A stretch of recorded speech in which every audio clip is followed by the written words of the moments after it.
तो जी welcome to Nepal. और नज़ारा एकदम देखने लायक है। और ये जो एरिया है, ये जो इलाका है, सुनसान बिल्कुल नहीं है, सब हरा भरा।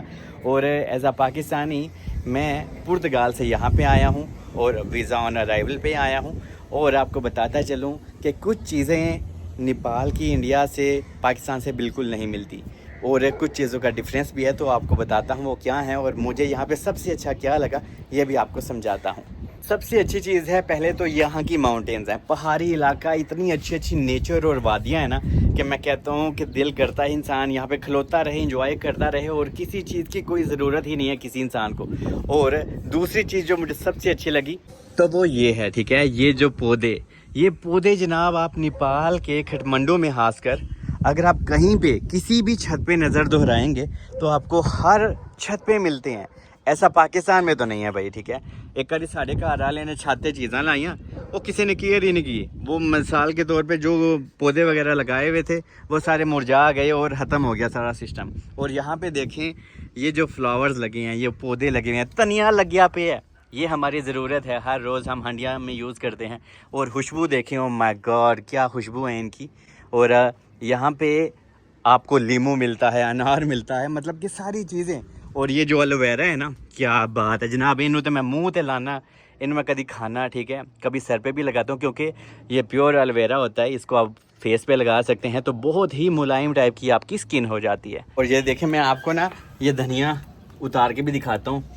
ओह माय गॉड, कसम से इतनी प्यारी ताज़ा ताज़ा खुशबू है ना, मतलब कि हर एक घरों में, हर एक घर की छत पे ज़रूरत की चीज़ें हैं जिससे जनाब नेचर को तो फ़र्क पड़ता ही है और यहाँ पे ये चीज़ें आपके घर में भी इस्तेमाल होती हैं। और काठमांडू का वेदर है ना जो नेपाल का सबसे अच्छा है। अगर आप लुम्बिनी में चले जाते हैं या बुखारा में चले जाते हैं, वहाँ पे थोड़ा अलग है। दादिंग में चले जाते हैं, बहुत ज़्यादा गर्मी होती है, लेकिन यहाँ पे मज़े की बात यह है कि गर्मियों में भी वेदर बहुत अच्छा रहता है। मतलब कि हमारे यहाँ जैसे कि पाकिस्तान, इंडिया में गर्मियों में 45 डिग्री चला जाता है, बंदे हलाल होने लग पैंदे ने, मरन लग पैंदे ने, बेहोश होने लग पैंदे ने। लेकिन यहाँ पे ऐसा नहीं है।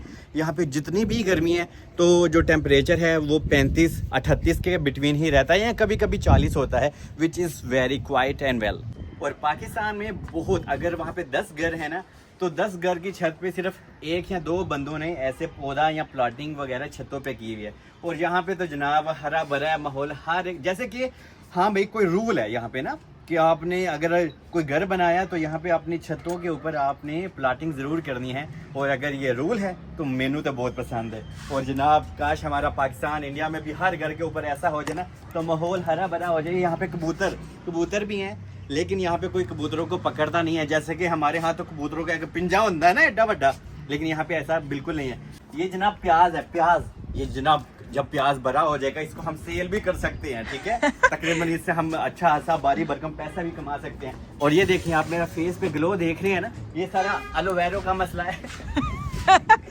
एलोवेरा का कमाल है। और एक और चीज़, यहाँ पे पानी का थोड़ा कभी मसला होता है, लेकिन लोग भर लेते हैं अपनी टैंकियाँ शंकियाँ, जैसे कि हमारे इंडिया पाकिस्तान में होता है। और ये सोलर सिस्टम यहाँ पे बहुत ज़्यादा इन है, जिससे पानी गर्म होता है और ये सोलर सिस्टम से सारी चीज़ें चलती हैं कुछ कुछ, तो लोगों का इलेक्ट्रिसिटी का बिल शिल भी कम हो जाता है, पानी शानी का, तो काफ़ी चीज़ें यहाँ पे मैनेज होती हैं। और यहाँ पे एक और चीज़ है, यार तो मेरी सॉक्स होगी ना फैला दियाँ। और ये मैंने आज सोचा था कि छोटा सा स्टैंड यूज़ करूँगा, लेकिन ज़रूरत नहीं पड़ी मुझे इसकी।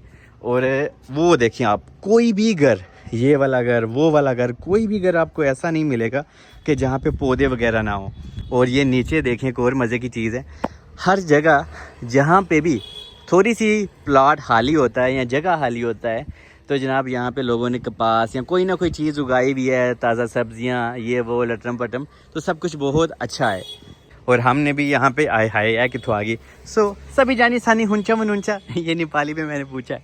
और हमने भी वहाँ पे वो देखे प्लाटिंग में ना सब्जियां लगाई हुई हैं, नीचे कोई पालक वगैरह ये वो सब कुछ लगा पड़ा है। और यहाँ पे गरशर भी तमीर हो रहे हैं। लेकिन जनाब आपको बताता चलूँ, नेपाल बहुत ज़्यादा एक्सपेंसिव है, ठीक है। मतलब कि काठमांडू में अगर आपने प्रॉपर्टी लेनी है ना तो बहुत यार बहुत ज़्यादा महंगी है। क्योंकि जैसे कि अगर ये सामने प्रॉपर्टी की बात करूँ, हाल ये प्लॉटिंग की, ये यहाँ पे तो 4 हाथ 5 हाथ ऐसे बोला जाता है, लेकिन पाकिस्तान में हम 4 मरला 5 मरला बोलते हैं। तो अगर ये प्लॉट है, जैसे कि इस एक हाथ इसका जनाब नेपाली 50 लाख का वो बंदा देता है, तो ये बहुत महंगी है काठमांडू में प्रॉपर्टीज़ वगैरह, लेकिन ये है क्या इसको अगर आप बाद में सेल भी करते हो तो अच्छा ही रहता है। लेकिन ओवरऑल यहाँ पे सारा सीन सब कुछ बहुत मज़े का लगा। तो जी नेपाल में झिली मिली दरसोरे होने वाला है, मतलब कि यहाँ पे दिवाली आने वाली है और काफ़ी सारी चीज़ें यहाँ पे अभी बाद में आपको लाइटिंग शाइटिंग भी मिलती है रात को, और काफ़ी ज़्यादा ये माहौल बनाते हैं, इंजॉय करते हैं, जैसे कि हम अपने पाकिस्तान में करते हैं, इंडिया में करते हैं।